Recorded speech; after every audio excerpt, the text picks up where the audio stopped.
Mahakama ya hakimu mkazi Kisutu imeutaka upande wa serikali kukamilisha upelelezi katika kesi ya uhaini inayomkabili mwenyekiti wa Chadema Tundu Lissu. Kesi hiyo ya uhaini imetajwa leo Mei 6, 2025 mbele ya hakimu mfawidhi Franco Kiswaga, ambaye ameahirisha kesi hiyo hadi Mei 19, 2025 huku akiutaka upande wa serikali kukamilisha upelelezi. Awali, wakili wa serikali mwandamizi Tawabu Isa alieleza mahakama hiyo kwamba shauri limekuja kwa ajili ya kutajwa na upelelezi haujakamilika, lakini pia mshtakiwa Lissu amegoma kushiriki kesi hiyo kwa njia ya mtandao kutokea gereza la Ukonga.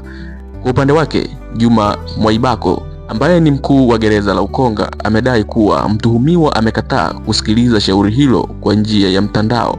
Madai ya kutokamilika kwa upelelezi yalipingwa vikali na jopo la mawakili wa utetezi walioongozwa na Mpale Mpoki, aliyesema kwamba haoni sababu ya upelelezi kutokamilika kwa muda mrefu, takriban siku 27, ambapo nje ya mahakama wakili Rugemeleza Nshala ambaye pia ni mwanasheria mkuu wa Chadema ameeleza kuhusu mwenendo wa shauri hilo na kusema wanataka kuona upelelezi ukikamilika kwa haraka. Lissu alifikishwa mahakamani hapo kwa mara ya kwanza Aprili 10, 2027 akikabiliana na kesi 2 za jinai ikiwemo uhaini na kuchapisha taarifa za uongo ambayo alisomewa mbele ya mahakimu 2 tofauti.